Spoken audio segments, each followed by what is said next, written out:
le congrès de la Fédération togolaise de football le 5 janvier, l'Arsenal qui se relance avec Arteta, et puis l'Italie, le retour de Zlatan Ibrahimovic à l'AC Milan.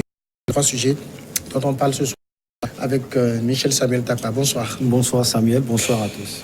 La Fédération togolaise de football donc en congrès le 25 janvier prochain, congrès ordinaire. C'était un communiqué qui a annoncé ce congrès. Dans le communiqué, Maître Darius Acho, président de cette commission, a indiqué donc, conformément aux dispositions statutaires de la fédération, les élections des membres du comité exécutif donc, se tiendront à ce congrès.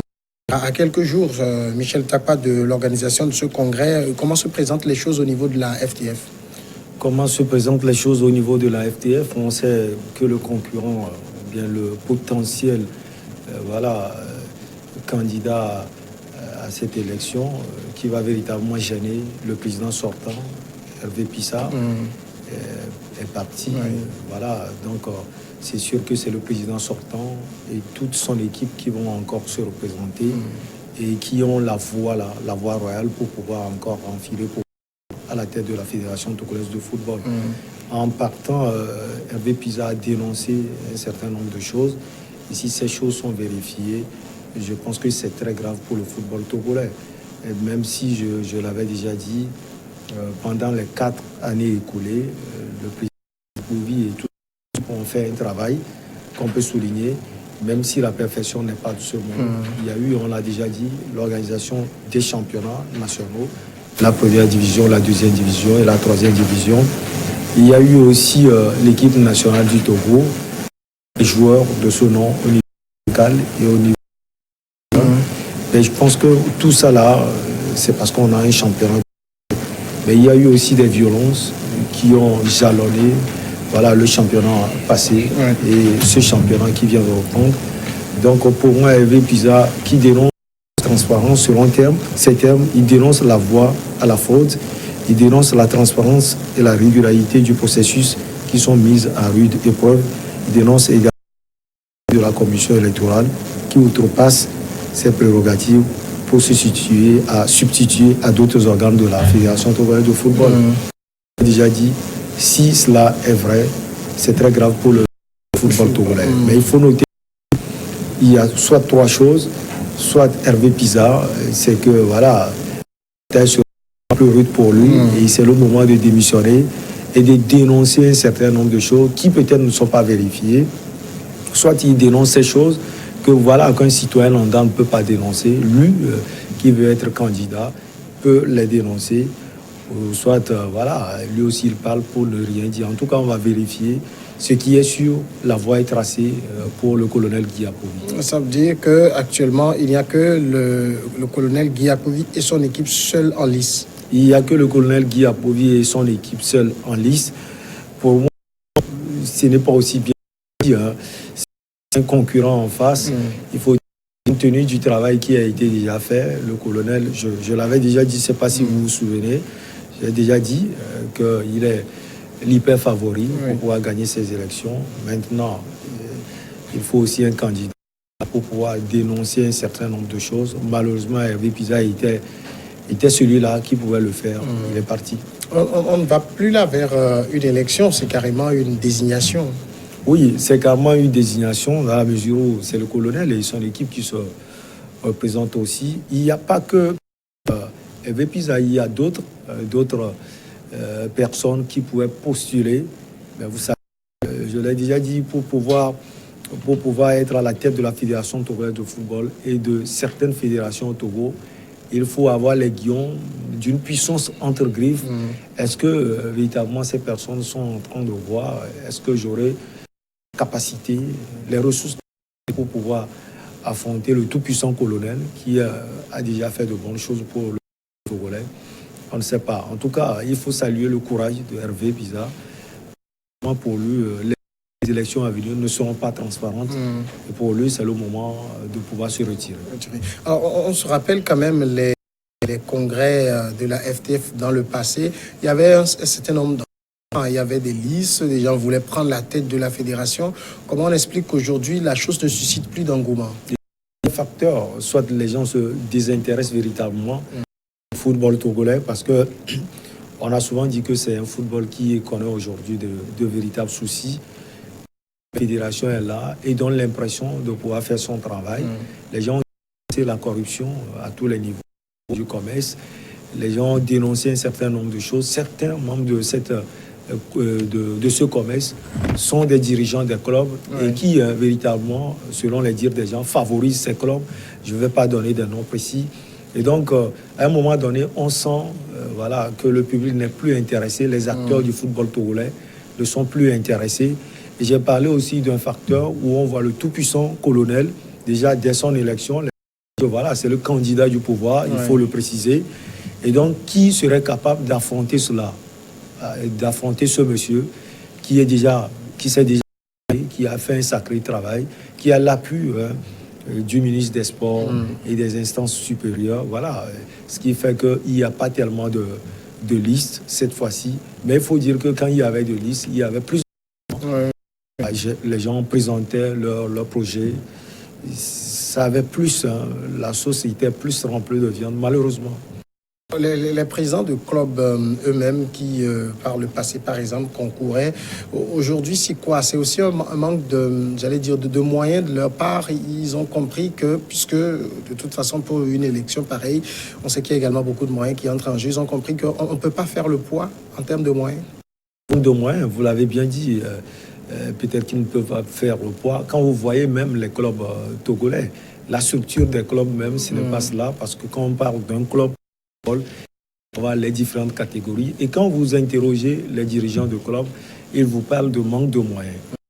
Est-ce qu'ils ont ce moyen aujourd'hui pour pouvoir postuler à la tête de la Fédération togolaise de football? Comme vous l'avez dit, pour pouvoir postuler, il faut avoir de véritables moyens pour faire la campagne, pour pouvoir parler aux délégués, pour pouvoir parler aux dirigeants de clubs.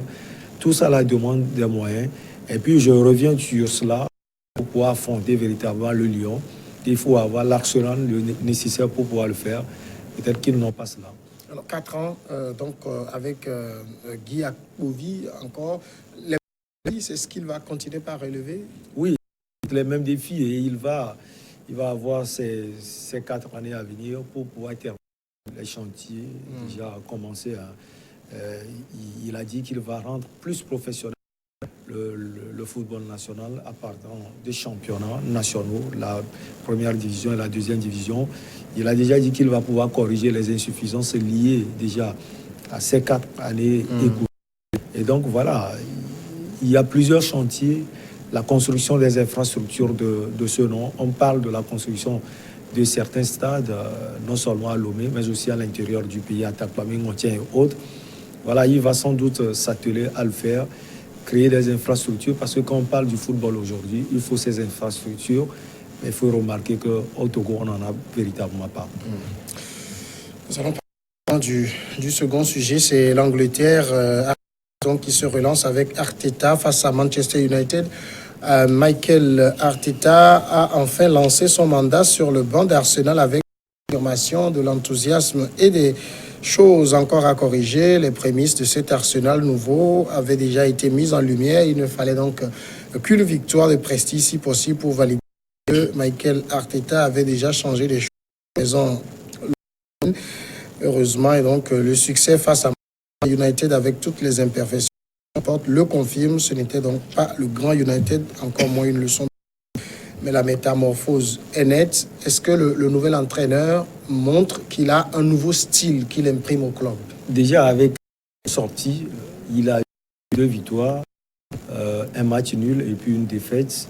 Je pense qu'il est en train d'apporter son empreinte à cette forme londonienne. Quand on sait ce club a vécu sous l'ère Unai Emery, il faut le préciser, ça a été des défaites sur des défaites. C'est ce qui a fait vivre Arteta, qui est un ancien de la maison. Il était ancien joueur d'Arsenal. Il a vécu à Londres en portant les maillots de ce club pendant 4 ans. Et donc, il connaît l'institution d'Arsenal. Et puis, même si c'est un Espagnol, c'est quelqu'un qui a une culture anglophone. Donc, voilà, c'est de porter ce club qu'il adore tant.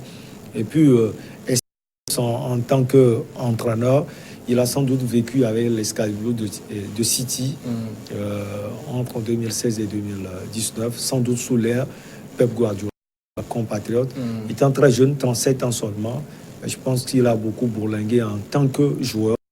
Il a fait le PSG, il a fait le FC Barcelone, Glasgow Rangers et autres. Voilà, c'est quelqu'un qui maîtrise, qui peut apporter sa touche. Maintenant, quand on voit déjà les difficultés d'Arsenal, Arsenal a toujours eu ses difficultés. On de l'ère Nicolas Anelka, Thierry Henry, Bergkamp et autres. C'était l'époque où on voyait la grande formation d'Arsenal.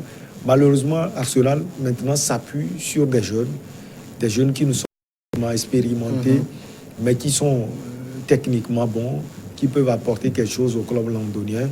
Mais je pense que quand on a des atouts offensifs comme Lacazette, comme Aubameyang, Pep, et puis on a des défenseurs comme David Luiz, il faut une touche d'un entraîneur, et peut-être que cet entraîneur reste l'Espagnol Arteta. Est-ce que le péché qui accompagne cet entraîneur, ce n'est pas aussi son jeune âge, 37 ans, c'est très prétendre dans le club de l'envergure d'Arsenal? Oui, c'est vrai.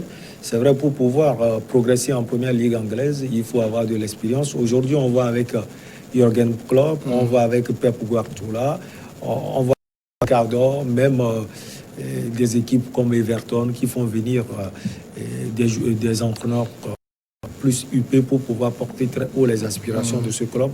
Arteta est certes très jeune, 37 ans, c'est un grand défi, mais il faut souligner qu'on a vu de jeunes entraîneurs. Mourinho, par exemple, a commencé très jeune. Il n'a pas connu le football en tant que joueur. Mais voilà, c'est un sacré entraîneur qui est arrivé véritablement à devenir très grand. Sans doute le début de Arteta. Ça va être certes difficile, quand on voit aussi les difficultés de ce club. Mais voilà, il peut faire quelque chose. Qu'est-ce qu'il doit apporter aujourd'hui à Arsenal? C'est vrai, il l'avait rappelé, sous Unai Emery, Arsenal a multiplié les défaites. Alors, qu'est-ce qu'il doit changer dans le fond du jeu? D'abord, donner de la confiance aux joueurs. Leur dire que vous avez un talent foot. Lacazette, c'est un international français. Aubameyang, on le connaît. Pépé, l'Ivoirien, tout ce qu'il a déjà fait avec le LOSC. Donc, donner cette confiance, dire à ces joueurs que vous avez la puissance, vous avez tout pour pouvoir aller loin. Donc, quand la Sorenay au sein du nid d'Arsenal, il aura sans doute à lancer des défis, aller défier Liverpool, aller défier Manchester City, aller défier United, que Arsenal a eu à battre déjà. Ça veut dire quand même qu'il y a quelque chose. Et il manque sans doute certains. À lui de voir l'équipe et de pouvoir apporter sans doute des solutions aux problèmes qui le met. Donc c'est essentiellement le discours qui doit changer. Sans doute le discours et aussi essayer d'apporter sa touche particulière en tant qu'entraîneur. C'est ce qui fait aussi progresser une équipe. Quand vous voyez Manchester City aujourd'hui, il y a la touche Pep Guardiola. On l'a déjà vu quand il était au Bayern de Munich. Il a toujours eu sa touche partout où il est passé.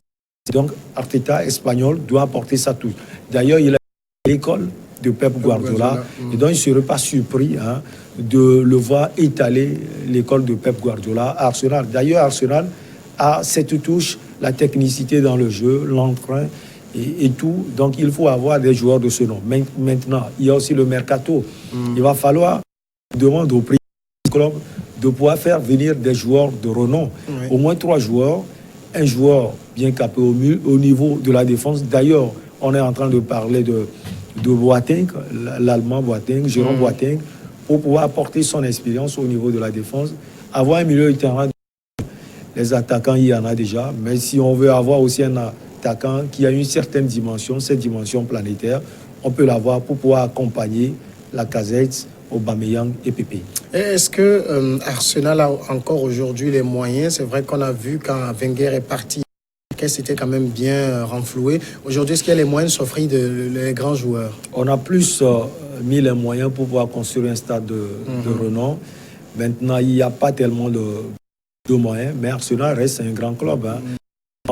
Vous suivez les matchs de la première ligue anglaise et chaque week-end, vous verrez véritablement Arsenal a véritablement de l'audience et donc Arsenal peut toujours revenir en force. quand on dit qu'Arsenal n'a pas tellement de moyens, c'est qu'on compare l'équipe sans doute à Manchester City, à Liverpool et à Manchester United. Mais il faut quand même dire qu'au niveau de l'Angleterre, Arsenal aujourd'hui fait partie de ces équipes-là qui ont plus de moyens. Qu'est-ce qu'on a fixé à Arteta comme objectif? Il faut le Big Six reste sans doute l'objectif d'Arsenal. Depuis le départ du français, son nom m'échappe, le vieux français, Arsène Wenger, et il y a eu ce n'est pas tellement cela. Donc l'objectif aujourd'hui serait de rester dans le Big Six. C'est vrai qu'Arsenal discutait les Big entre-temps, mais l'objectif c'est le Big Six. Pourquoi pas le milieu de terrain? En tout cas, l'objectif c'est le maintien. Le maintien pour pouvoir véritablement regarder devant la chaîne et avoir une équipe de renom, histoire de véritablement chercher l'Europe. Il y a des risques de relégation? Bon, pas trop de risques, même si Arsenal ne va pas forcément bien. Arsenal n'affiche quand même pas ses risques de relégation. Sans doute entre le milieu de terrain et la tête qui va vite, ayant comme fil d'Ariane Liverpool et Manchester City, pas trop de risques. Il faut faire toujours attention en première ligue anglaise parce que je l'ai toujours dit, l'équipe qui est classée dernière peut venir chicoter l'équipe qui est classée première. Troisième sujet, nous passons du côté de l'Italie. Zlatan Ibrahimovic de retour à l'AC Milan. L'attaquant s'est engagé donc avec l'AC Milan 7 ans et demi après avoir quitté la Lombardie et le Calcio. L'ancien attaquant du PSG s'est donc engagé pour 6 mois avec option pour une saison supplémentaire. Il est arrivé dans son nouveau club le 2 janvier pour la reprise du Rossoneri. Zlatan Ibrahimovic, on le connaît, c'est un joueur très percutant. C'est ce qui manquait aux Milanais? Oui, sans doute ce qui manquait aux Milanais, mais il faut quand même dire que Zlatan Ibrahimovic n'est plus la même personne. Il a 38 ans aujourd'hui, même s'il a fait l'Amérique, le Galaxy, c'est un championnat moins huppé que les championnats européens, notamment la Série A italienne. Il a marqué but sur là-bas en Amérique. Il a senti ce besoin de revenir en Europe et de venir au Milan. C'est son ancien. Mais je pense que ce qui manquait véritablement à cette formation, c'est les moyens financiers. On sait que le Milan, depuis quelques saisons, a des soucis financiers. Et donc, il y a eu des sanctions au niveau européen. Le Milan s'est en puissance. Mais le fait de faire venir un joueur de renom, même s'il a 38 ans, montre à suffisance que le Milan affiche ses intentions pour la seconde partie du championnat et surtout pour la saison à venir. Même s'il a signé pour 6 ans, c'est histoire de faire de 6 mois plus tôt, de montrer aux autres que voilà, le Milan veut rester toujours la grande formation du Milan qui dispute les grands derbys, notamment le derby de la Madonnina contre les frères ennemis, les Nerazzurri de l'Inter de Milan, et puis pouvoir afficher une forme italienne, qu'on sait que cette série a dominé aujourd'hui. La Juventus de Turin, Napoli et autres. Alors, on sait que l'avantage peut-être d'Ibra, c'est qu'il connaît bien le championnat italien. Oui, il connaît très bien le championnat italien. Il a déjà joué à la Juventus de Turin. Il était déjà au Milan. Il a joué aussi à l'Inter de Milan sous l'ère Mourinho. Donc, c'est quelqu'un qui a la maestria de cette série A italienne. Et puis, quelqu'un qui a beaucoup, pour le préciser, il a joué à l'Ajax d'Amsterdam. Et après l'Italie, il a joué au PSG, vous l'avez dit tout à l'heure dans votre introduction, Manchester United et surtout le FC Barcelone. Et donc c'est quelqu'un qui sait relever les défis. Maintenant, on ne sait pas s'il a encore les jambes d'un jeune homme de 26 ans, 23 ans et autres. En tout cas, il y a des joueurs de renom au Milan AC, au Piatek et autres.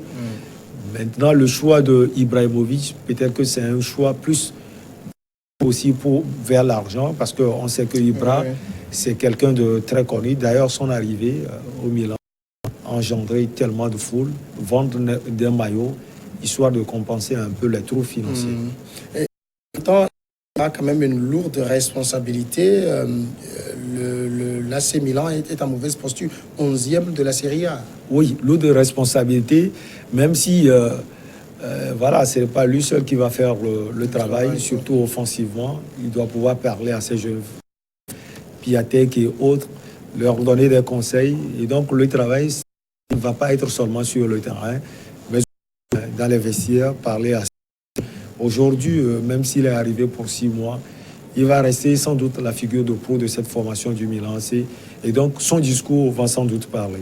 Et puis, Ibra, il a aussi, il me semble, surtout ça s'est révélé quand il était un ego surdimensionné. Dans les vestiaires, ça va jouer. C'est quelqu'un qui pense qu'il est le meilleur joueur au monde. Il a dit à maintes reprises, il a dit qu'il ne considère même pas les points attribués sans cesse à Cristiano, à Vero, Ronaldo et à Lionel Messi. Il dit que lui, il a son ballon d'or. Oui, l'ego là, il a affiché notamment au PSG. On l'a vu aussi au FC Barcelone.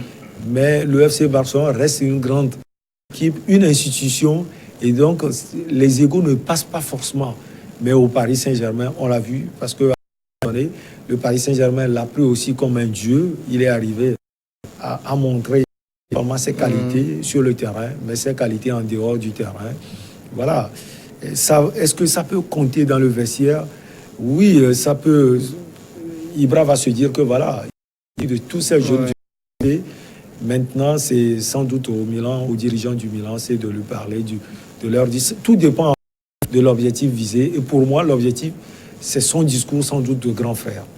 Michel Tapa, merci d'avoir répondu aux questions. Je vous en prie. Nous marquons la pause et après le journal, regard croisé.